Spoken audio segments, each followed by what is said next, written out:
What's good, y'all? And welcome to another preseason preview video. In today's episode, we're going over the Golden State Warriors. I know this is kind of a little bit of a surprise drop. I don't usually drop videos on Mondays, but for the rest of the series, there will be 3 videos a week, Monday, Wednesday, Saturday. So if you're not already subscribed, make sure you do so you don't miss out. In case this is your first preseason preview video of mine you're seeing, basically what I do is recap all the offseason moves the team made and then look into the future to see if what we can maybe expect from this team coming up. Like I said, I got a bunch of videos coming out, so make sure you subscribe to the channel if you already haven't. Leave a like on this video. After this video, go into the description and there's a playlist that leads to every team that I've done so far. And without further ado, let's take a look at the additions the Golden State Warriors made this offseason. The Warriors made some pretty solid moves in free agency, going out and signing guys like Kyle Anderson, Anthony Melton, and Buddy Hield. Looking at the guys the Warriors brought in, I feel like they brought in a pretty solid group of people, guys that can come in and fit into the system pretty seamlessly. I know the Warriors have a very specific system that they run, but all 3 of these guys seem to be pretty high IQ basketball players to an extent, and their skill sets kind of match what the Warriors are looking for. Starting off with Kyle Anderson, I feel like coming off the bench, he's basically going to be their bench version of Draymond, where you kind of run the offense through your forward slash center. I don't think he'll be playing much center minutes, but he will probably be that power forward off the bench, and his playmaking ability will definitely be shown through that. He's not much of a three-point shooter, which is pretty important when you're talking about playing for the Warriors, but again, Draymond is not a good shooter either, so I feel like there's kind of similarities there. Obviously, defensively, he's nowhere near what Draymond can do for the Warriors, but on the offensive end, with his dribble handoffs, with his playmaking through the post, I feel like we can kind of see that aspect of his game be pulled out a little bit more. Anthony Melton is another guy that I really do like as a high IQ basketball player. He is definitely going to help out defensively, unlike Kyle Anderson. On the perimeter at that guard spot, they really didn't have anyone that would lock down. So him coming onto the team, I think, can really help. And then also offensively, he can knock down a shot. He can create for his own slightly. So I feel like coming off the bench, he should be pretty solid for them. And then lastly, bringing in a guy like Buddy Hield, who has been one of the best three-point shooters in the league for the past few seasons now. I feel like it kind of is a perfect fit. We'll talk a little bit about the guys that they lost this offseason, which I'm sure you guys already know. But when you talk about replacing, a three-point spacing guy, a catch-and-shoot guy, all of those three-point attempts, Buddy Hield is a guy that can step in and kind of fill that role slightly. He's not going to be able to do it fully, but he can come in and still give you that spacing and be able to knock down a bunch of shots for you. Golden State did lose some guys this free agency, including the guy I was kind of hinting at, Klay Thompson. After 13 years with the team, did sign a new contract with the Dallas Mavericks. They also lost Chris Paul, who signed a deal with the San Antonio Spurs, as well as Dario Saric, who signed a deal with the Denver Nuggets. I gotta be honest, I don't think there was ever a day where I thought Klay Thompson would not be a Golden State Warrior, but look where we are today. If I'm being honest though, I feel like it's kind of what's best for both parties, both the Warriors and for Klay. Now that Klay is in Dallas, he kind of gives him just a fresh start. It seems like ever since his injury, even though he came back and still is a great NBA player, he hasn't been the same Klay Thompson we once know, and I feel like that was kind of dangled over his head almost, still being on the same team with the same expectations and all of that stuff. But he wasn't able to perform to that same level. Now he's in Dallas. I feel like it kind of is like a new chapter in his book. Hopefully, mentally, he can kind of move past that and be the best player he can be. And for you Warriors fans, I'm sure it does suck that the fact that Klay, you've seen him from draft night win 4 championships, see his whole journey as he became a Hall of Fame player. It sucks that he won't finish out his time in the NBA with the Warriors. And also the fact that he ended on the game that he ended with, it was an elimination game. He went 0 for 10. That's kind of going to be dangled over his head, like I mentioned before. It definitely does suck, but I feel like it kind of ran its course. When you talk about Chris Paul, he was kind of more of an experiment. They really wanted to bring him in more as a way to move off of Jordan Poole's money. Obviously, the locker room stuff, it just didn't work out for Jordan Poole staying on the roster. So when they traded for Chris Paul, it was kind of like, yeah, if he works out, great. If not, frees up some money for us and we can kind of just move on, and they ended up going with that option of just freeing up the money and moving on. And then for Dario Saric, he was pretty solid off their bench for them, but with the emergence of Trace Jackson Davis at that center spot, they brought in Kyle Anderson to be the backup power forward. He kind of just wouldn't have had a role for this team, so it makes sense letting him walk as well. Now that we have an idea of what this new Warriors team can look like, let's take a look at the potential rotation. Aside from obviously Klay Thompson not being there, the starting lineup largely looks the same as it did last season, including Steph Curry, Brandon Podziemski, Andrew Wiggins, Jonathan Kuminga, and Draymond Green. They did shake up the bench though, having DeAnthony Melton, Moses Moody, Buddy Hield, Kyle Anderson, and Trace Jackson Davis. One of the biggest things that jump out to me when I look at this rotation is the Warriors are kind of having a mini youth movement.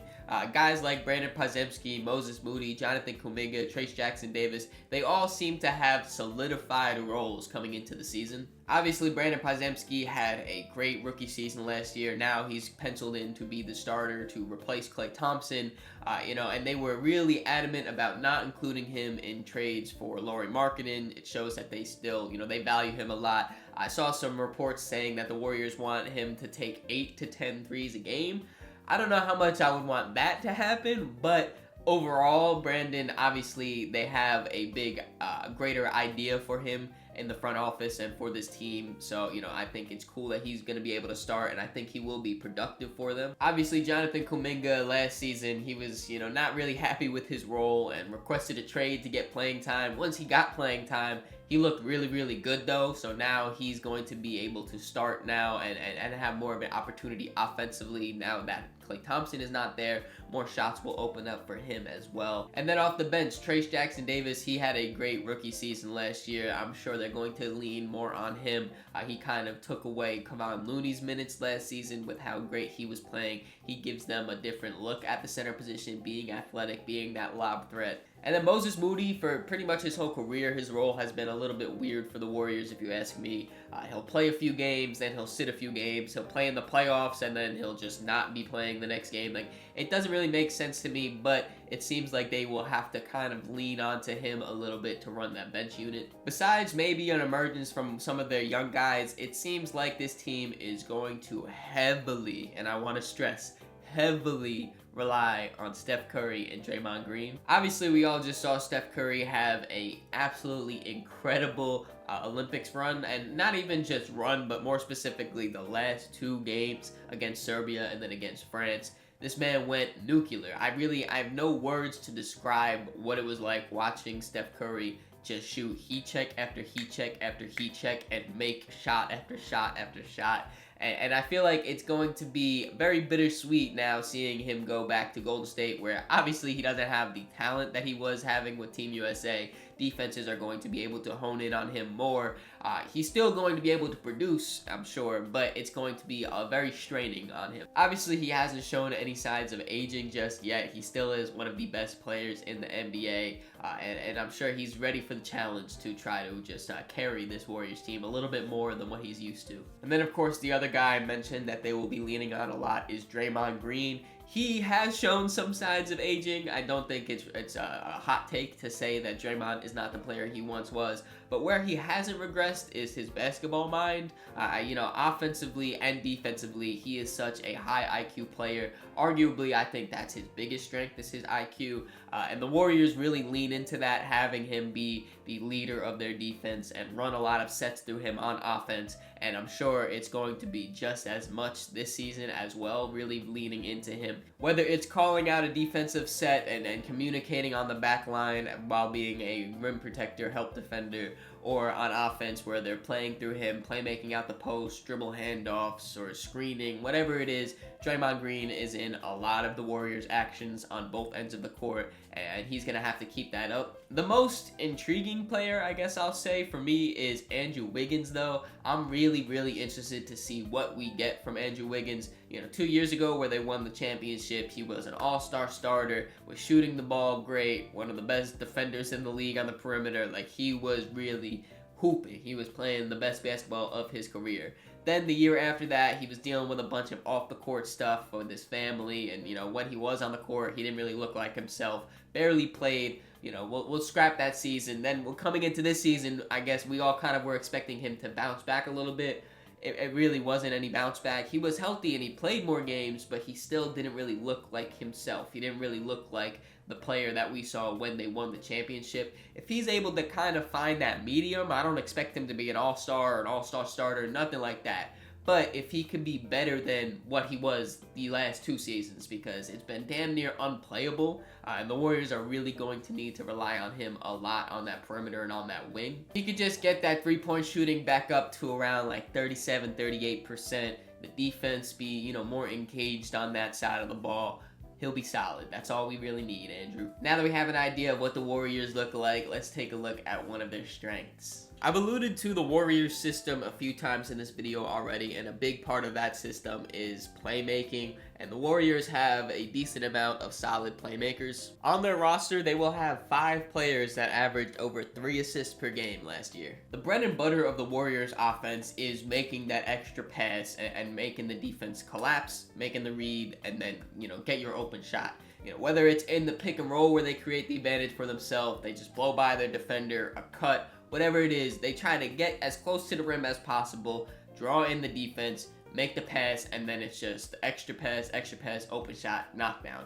You need high IQ players, pass first players, players that are willing to kind of buy into that in order for it to work. And the Warriors have plenty of those types of players. Obviously, you have Draymond Green running the show. I've kind of already talked about him and his IQ already a bunch. And what he brings playmaking-wise for the Warriors. I feel like Steph Curry is pretty underrated on his playmaking too. I'm sure a part of it is the fact that he's known as the greatest shooter of all time. People kind of just look at his scoring, but he's really good at using his gravity to then kick it out to the open man or make the right play. He does that a lot, and I feel like it's a little bit underrated for him. But even a bunch of their role players have that same kind of mindset and mold as well. I've mentioned before Kyle Anderson and his great playmaking. I really expect him to kind of be running the show off the bench for them.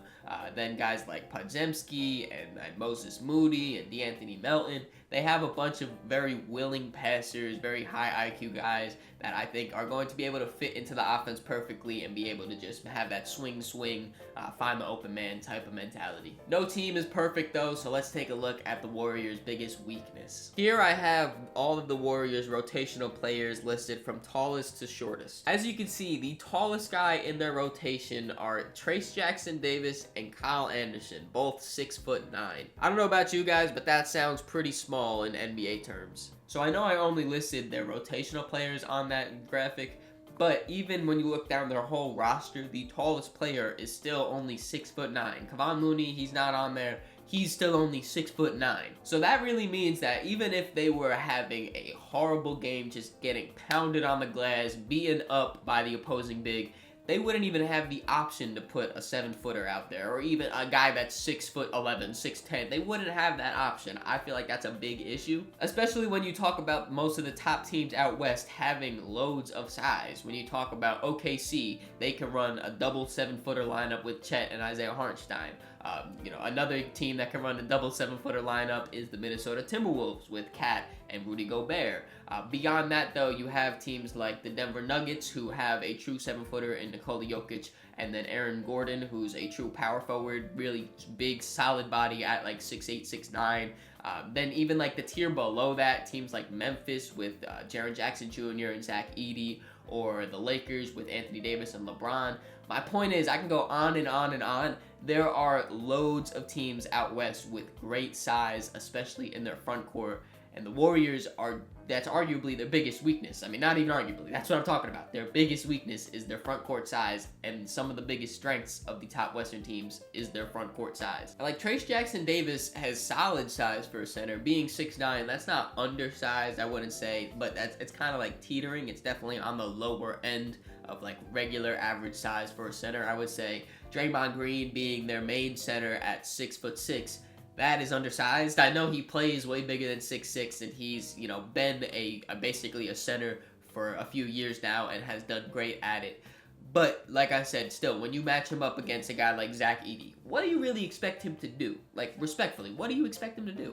Where it kind of makes up for the Warriors is the fact that their wing size is actually pretty solid. Having a guy like Jonathan Kuminga at 6'8", or Andrew Wiggins at 6'7", even Moses Moody is 6'6", and Brandon Podziemski is 6'5". Like, they have solid size. But, you know, even when you think about maybe just sizing up and having Draymond be the power forward and run double big with Trace Jackson Davis and him, then you run into spacing issues and stuff. I just, all around, their front court size especially, I don't love it at all. And now it is time to talk about the ceiling, the floor, and my expectations for the Golden State Warriors. Starting off with the ceiling, I have them being as high as the 6th seed. I know you might be thinking that's a little bit low, and I do think I am lower on the Warriors than a majority of people, but I really don't see them being anything special this season. I'm honestly giving them a little bit of grace, putting them at the 6th seed in my eyes, just because Steph Curry is still on the roster, and he still is a top 10, maybe even top 5 player in the NBA. And you can get carried by top-end talent in the regular season, so I definitely will give them that respect. I think that Steph Curry will be able to grind out some wins for them, and, you know, all around, I don't think they're a terrible team, but I definitely don't see them being higher than the 6th seed. In this situation, they would be able to escape the play-in, but they would have to go up one of the top 3 teams in the West, and like I just mentioned, a lot of those top 3 teams would have a bunch of size, and I would not see them really being able to match up with them in a playoff series, so I would have the Warriors being a first-round exit. When you talk about the floor for the Warriors, brace yourself, Warriors fans. I have them as low as the 11th seed. Again, this is the floor, not my expectations, but as low as the 11th seed, I could see it happening. And this is more of a testament of how deep the Western Conference is, because there are loads of talented teams out west. And I could see the Warriors being towards the bottom of that pile. You know, Steph Curry misses a few games, and the Warriors are going to plummet in the standings. And we saw last year a 3, 4, or 5 game winning or losing streak could make or break your season. And even though they have Steph Curry on their roster, it would be really, really hard to win 2 must-win games. I could definitely see them upsetting the 9th seed in their first play-in game. But once you make it to that second one, it would be pretty rough to do that. So at their floor, I could see them missing the playoffs completely. My expectations for the Warriors, though, I have them at the 9th seed, maybe the 8th seed too, but probably around that 8-9 area. Again, I know I am much lower on the Warriors than a lot of people, I'm sure. But I really think their lack of size is really going to have them struggle in a stacked Western Conference. I think if Steph Curry has a bad game, it makes it almost impossible for them to win a game, which puts a lot of pressure on him. And all around, I don't see them being as good as a lot of these other Western Conference teams. If they do make it to that 8th seed, I have them winning one of their 2 play-in games for sure. Steph Curry won't go out sad like that. I would have them making the playoffs, but like I said, with their ceiling, that means that they would be versing one of the top 2 teams out west, and I definitely wouldn't see them pulling off that upset. What do you guys think, though? Let me know in the comments below where you think the Warriors will end up in this year's standings. I hope you guys enjoyed this video. If you did, make sure to leave it a like, subscribe so you don't miss the next one. In the description, there's links to all my social medias, so make sure you follow me on all those to keep up to date with me. Catch y'all.